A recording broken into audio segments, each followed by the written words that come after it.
आज हम बात करेंगे, अगर आपने अपनी हार्ट के नसों में स्टेंट रखवाया हुआ है तो स्टेंट रखवाने के बाद आपको कौन सा प्रिकॉशंस लेना चाहिए, यानी कि आपको कौन सी केयर करनी चाहिए। यह बहुत ही इंपॉर्टेंट टॉपिक है क्योंकि कई लोगों की कंप्लेन आती है कि स्टेंट रखने के बाद हमारा हार्ट का स्टेंट वो बंद हो जाता है। तो ऐसा ना हो उसके लिए क्या करना चाहिए, आज हम वो डिस्कस करते हैं। नमस्कार, मैं हूं डॉक्टर यश और आपका स्वागत है मेरी यूट्यूब चैनल पर। अगर आपने अभी तक मेरे चैनल को सब्सक्राइब नहीं किया है तो नीचे दिए गए सब्सक्राइब बटन पर क्लिक करें ताकि आपको आने वाले वीडियो की जानकारी मिल सके। तो स्टेंट रखने के बाद आपको आपके डॉक्टर्स द्वारा प्रिस्क्राइब की हुई दवाइयां वो खानी बेहद जरूरी है। यह मैं नंबर 1 पॉइंट पे ले रहा हूं क्योंकि हमने देखा है कि कुछ लोग पहले 1 या 2 साल तो बहुत ही आराम से और बहुत ही ध्यान रख के अपनी सभी प्रकार की दवाइयां लेते हैं, लेकिन उसके बाद वो छोड़ देते हैं। उसके परिणाम स्वरूप उनका स्टेंट बंद हो जाता है।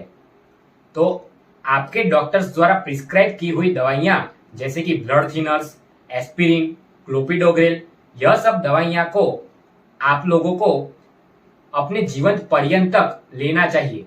मैं फिर से बोल रहा हूं, यह दवाइयां आपको आप जिस दिन तक जिए उस दिन तक लेनी चाहिए। यह बेहद जरूरी है।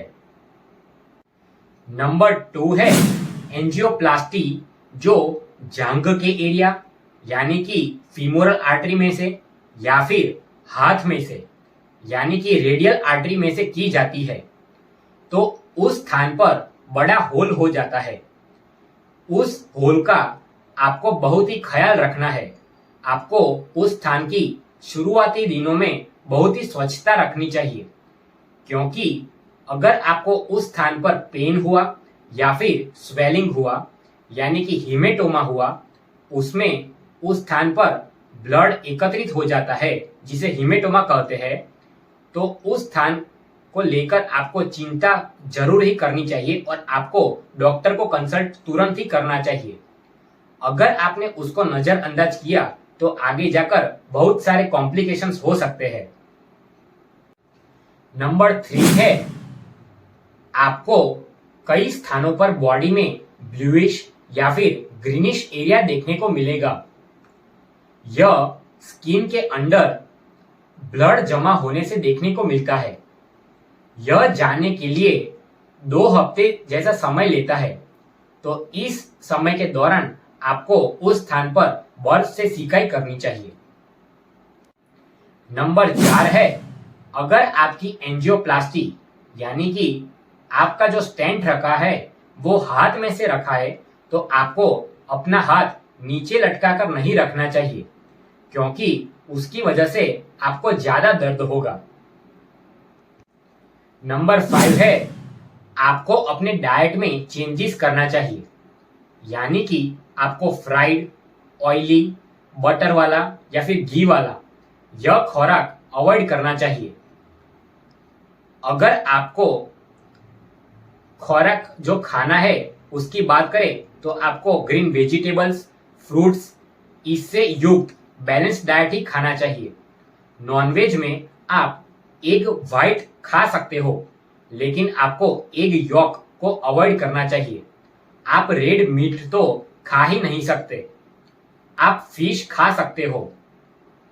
आपको नारियल तथा मूंगफली को अवॉइड करना चाहिए, क्योंकि उसको खाने से आपकी बॉडी में फैटी एसिड की मात्रा बढ़ जाएगी।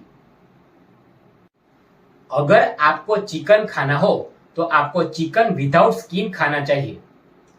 नंबर 6 है, आपको स्मोकिंग तथा टोबैको च्यूइंग यानी कि तंबाकू खाना उसको अवॉइड करना चाहिए।